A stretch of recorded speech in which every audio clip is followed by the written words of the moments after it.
Hey everybody, Tim Gresh here, professional bike fitter in Southeastern Pennsylvania, joined with Dr. Brianne Scott. She's going to help me to discuss barefoot lifestyle for cyclists.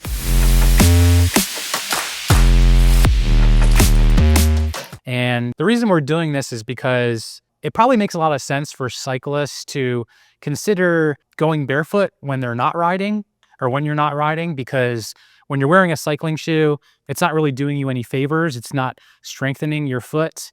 So when you're off the bike, it makes sense to be kind of more barefoot. And this is something that Dr. Brianne is very good with. She is a physical therapist. She's the co-founder of Omega Project. She works with running injuries, foot and ankle injuries. She does 3D gait analysis, all sorts of things. Also certified barefoot training specialist. Yep. So she's gonna help go through some of the details here. Brianne started running when she was in 7th grade. Yeah. And then was a competitive runner in college, Division I. Yep. And so obviously, I mean, you're still a runner now. And you also cycled too. You did triathlons. Correct me if I'm wrong here. I did. Road riding. Road riding. Stuff. Yep.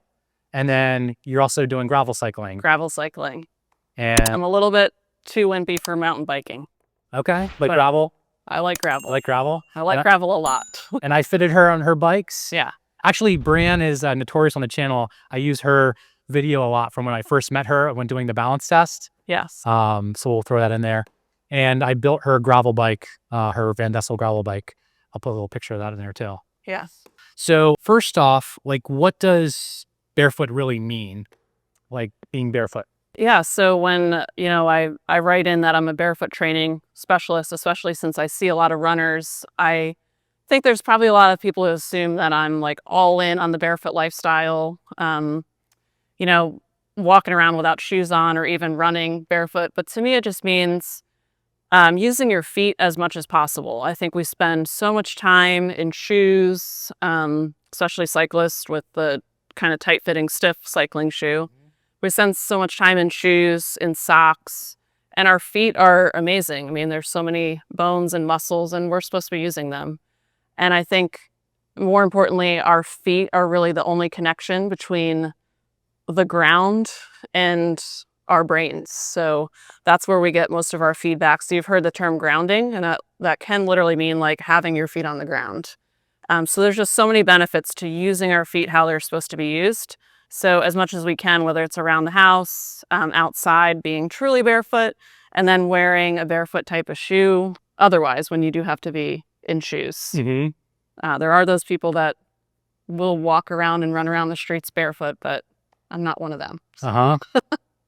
That's fair. So now I've known Brianne for a number of years now, and we've been talking about this a lot and wanted to do this video.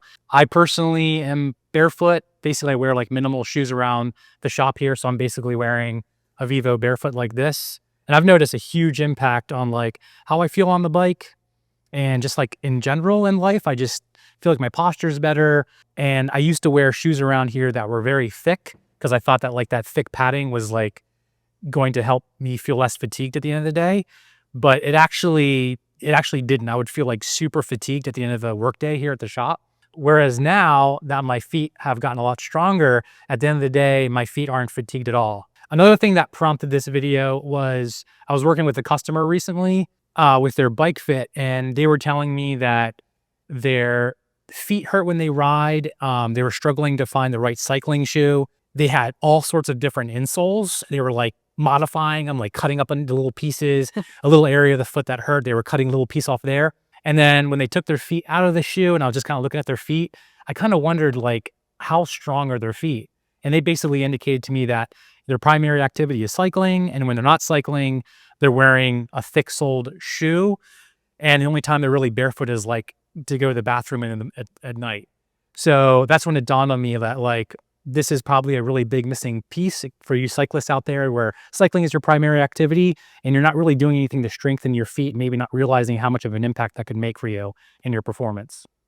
Yeah, I would say, to add to that, I think not just for performance, but barefoot, what I call a barefoot lifestyle is just so important for your overall health. We had already talked about how it's that major connection between the earth and you. So that's really good for like mental health.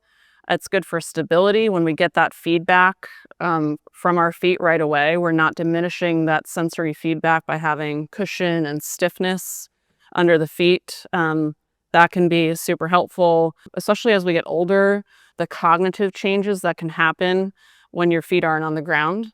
So what we'll often see is a lot of people, they start maybe having stiff knees and achiness in their back, and then they start losing their balance.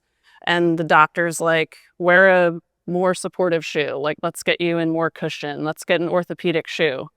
And to me, that's just like taking you further away from what you need. You need to be closer to the ground. I started wearing shoes more minimally because of turning my ankle all the time. So the closer I am to the ground, the less likely that is to happen for me. Now, I'm more of a runner, definitely cycle, do triathlons, but just for everyday lifestyle, like having your foot on the ground is going to be the healthier choice. And then you can continue to perform better in everything that you do when you're healthy. Cool. So this kind of blows my mind that, like, you know, customers that come in to see me, they have bunions. They have like other kind of like foot issues.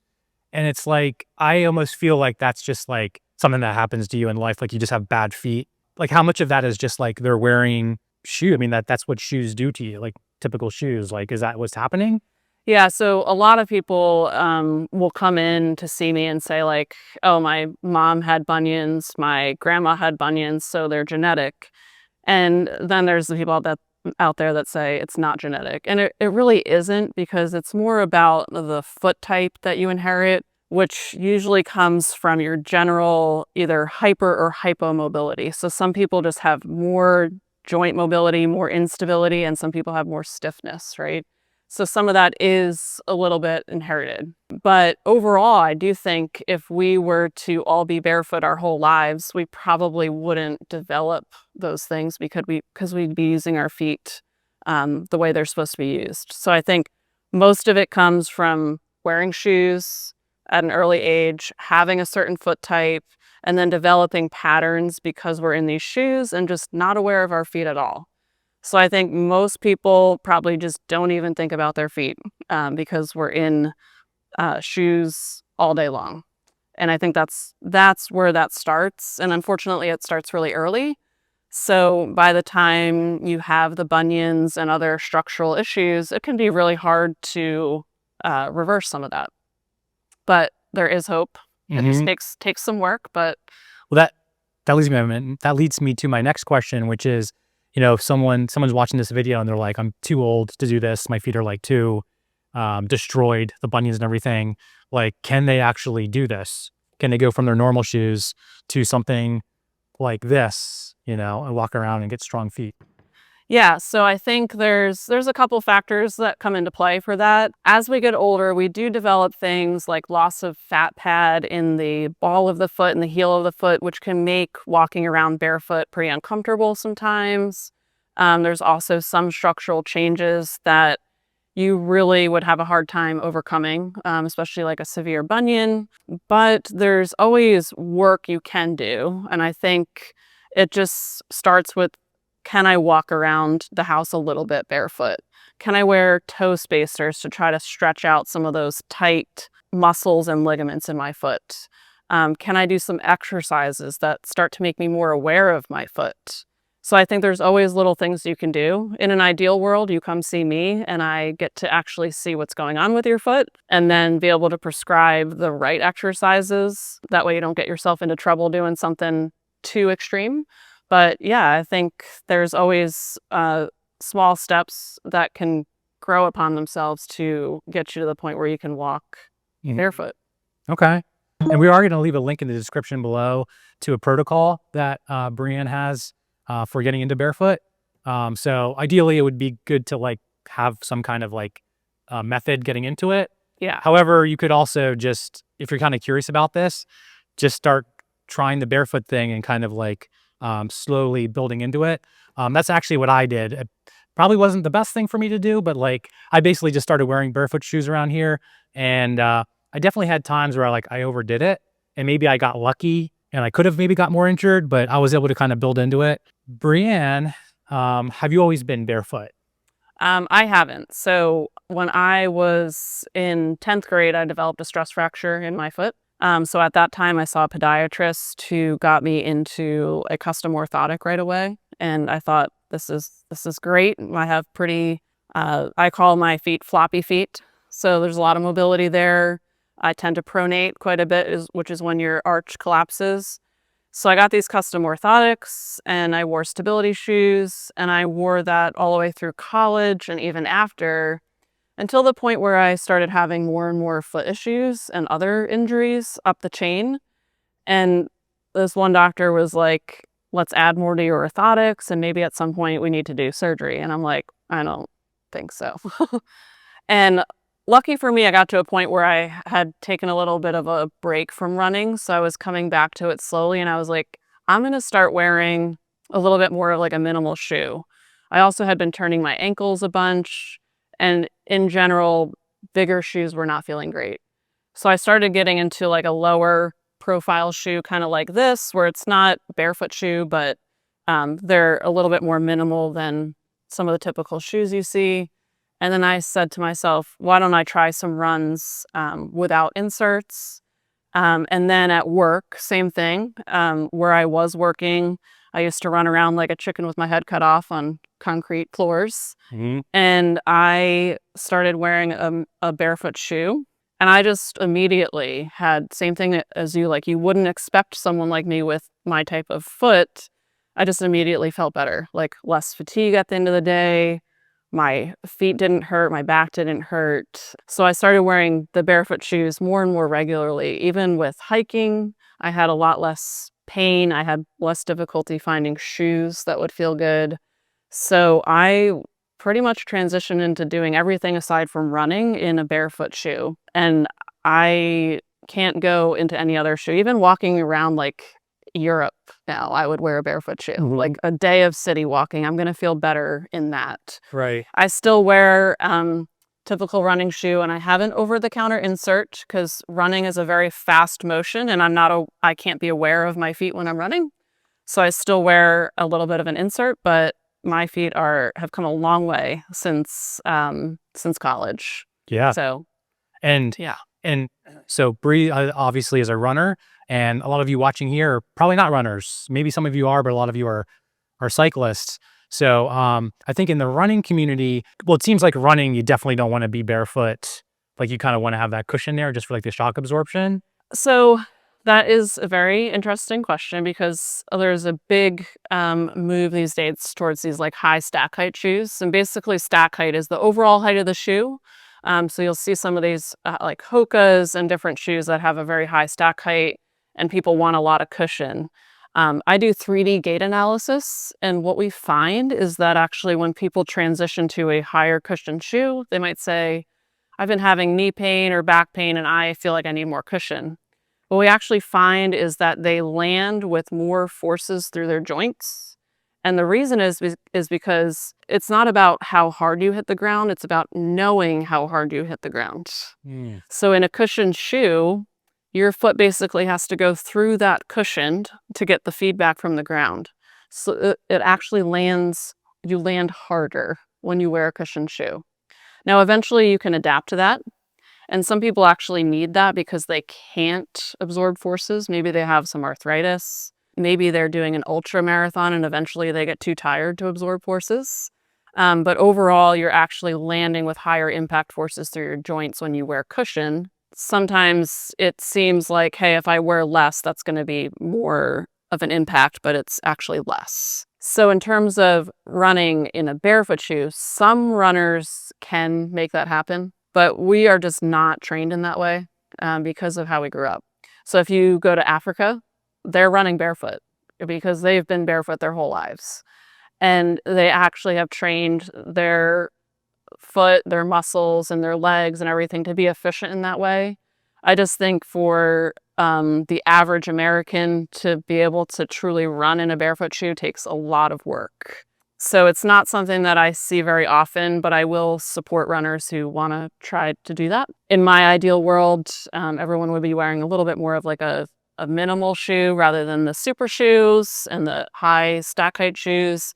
But most importantly, when picking running shoes, and I know we're not talking to runners here, you have to get what's comfortable for you. So I'm sure it's the same with cycling as well. Like, you want to be comfortable and not just wearing something because someone told you it was good for you as well. Exactly. So For cyclists watching this video, what we want you to understand is that cycling is your primary activity, and it makes sense to kind of have that barefoot lifestyle off the bike. We're not talking specifically about running here. Like, running is sort of like a different thing. Like, if you are a runner as well, we're not saying like barefoot run, like do barefoot running as well. That's like, you got to be more careful with that, but like kind of more confidently, just when you're not riding, you're just like walking the dog, little hike, things like that. Probably should just do that all barefoot. Strengthen your feet. You may as well just do that. yeah, I mean, I think the things we do outside of our sport are so important. Runners and cyclists are probably pretty similar. That's what we love to do. So it's really hard to make the strength training happen and the other things outside of your sport. But that's what makes you a better athlete. When you recover well, when you sleep well, when you take care of your feet, when you strength train. If you love cycling and you want to keep doing it, you've got to do those things that are going to enable you to stay healthy so you can continue to ride. Yep. And if you're the kind of cyclist that has like foot issues, like you can't find the right shoe, you can't find the right insole, you're always like messing around with your cleat position because your feet feel like sloppy and things like that. It could just be that you have like weak feet. And we know that when you're riding a cycling shoe, you have that rigid sole. There's no flex to it. Your foot's just kind of in there like a rigid lever.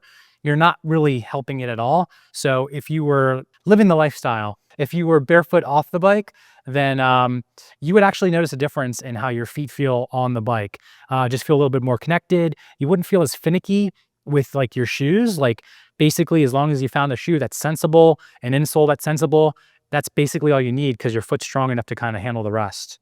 Yeah, and I think, especially in cycling world, and you can correct me if I'm wrong, but there's such a push towards like the technologies that you use and like making your bike lighter and your shoes stiffer, like what's going to make me faster. And I have this kind of saying with some of my patients who have a hard time letting go of some of those things. It's like, you're probably not winning any money doing this. I mean, if you're a pro, it's worth the sacrifice, right? Like, if you're going to climb whatever mountain, it's worth the sacrifice to be in a really stiff, tight shoe to transfer power. I mean, that's the point of a cycling shoe. But if you're not, like, think about the health of your foot. Maybe you could go with a little bit of a looser shoe.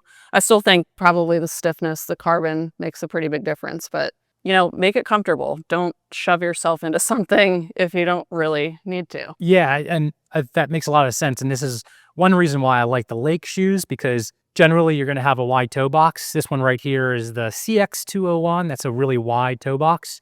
So super comfortable. A lot of the other Lakes are very comfortable. They are going to have the stiff sole. Maybe technology will change over time, like as some of this stuff. Is this kind of like new stuff? Like the barefoot stuff seems like it's slowly catching up. It's not a super well-known thing. Yeah, so I mean, in terms of the running community, I think that what you're often going to see in the market is what is selling. So when we first started carrying this Topo brand, we were carrying it because we were recommending it, but you couldn't find it anywhere. Now they are becoming more popular, and these Topos are usually going to have anywhere from a 0 millimeter drop, meaning there's no drop between the heel and the forefoot, up to a 5 millimeter drop. Whereas traditional running shoes were more in like the 12 range. And now we're seeing companies that are more popular, maybe like Brooks and Asics, Saucony, who are starting to make 8 millimeter drop shoes, because I think they're seeing, oh, people are liking this more natural foot shape or foot posture. The only brands that I know of right now that are doing the wider toe box are Topo and Ultra. And even Ultra, I feel like, kind of gave in a little bit. They used to be all 0 drop, and they've made like a 4 millimeter drop with a higher stack height because it is selling and not everyone can go to the extreme. So yeah, they're becoming more popular, but still, you're still going to have most running stores carrying your typical brands there. Okay.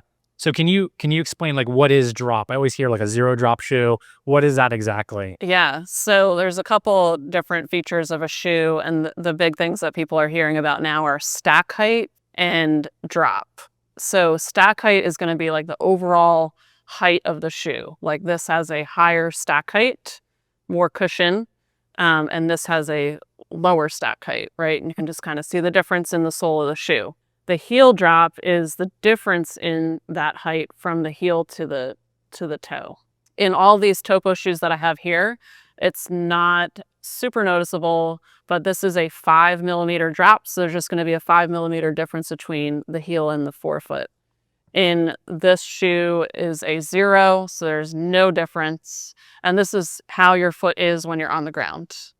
That's a natural foot position, is for your heel and your toe to be in the same plane, or your forefoot. So what's the thought process behind having any heel drop? Like if 0 is like natural, why is there any heel? I think most of the time it's because of how the culture of running and running shoes developed. As we started doing more, running became a more popular thing, and shoe technology became a more popular thing. They thought, let's add some cushioning, and let's add something on the heel to kind of cushion the heel from hitting the ground. And it just developed from there into trying to make these shoes more and more comfortable, more and more efficient. And basically, people are relying on their shoes to do what their foot's supposed to be doing. When we run barefoot, you actually your heel doesn't hit the ground. So these types of shoes are allowing your heel to hit the ground, and that's not necessarily the most efficient. Again, if we had started from the age of 0 being barefoot, we probably could tolerate 0 drop shoes, barefoot shoes, and all of that for running. But we've grown up with our feet in shoes, so most people have trouble transitioning into the completely 0 drop shoe. Yeah, so a lot of customers that come to see me, one of the things they say is, I'm not a racer. So like, to your point about like the majority of the folks out there, you're not racing. So what you put your feet into as cyclists, just be mindful of that. You don't need to put your foot in some like super narrow shoe like this. Like get something that has a good amount of width to it that feels comfortable.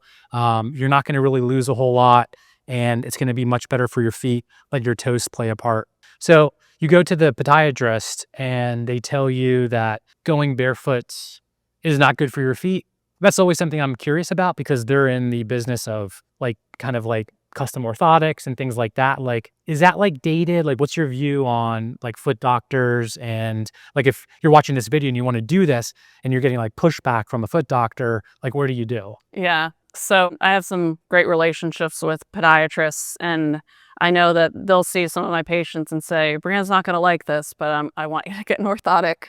And I know that there's been a ton of podiatrists throughout the years that have told patients, like, you should never be barefoot, like wear shoes at home, around the house, like have your house shoes. And to me, I'm just like, how does that make sense? Like, we have feet for a reason, and they have all the mobility and stability and muscles, and, for a reason, like we're supposed to be using them. So to me, it's just like, how does that make sense? So, I mean, I think it is important to like respect your doctor depending on what injury you have.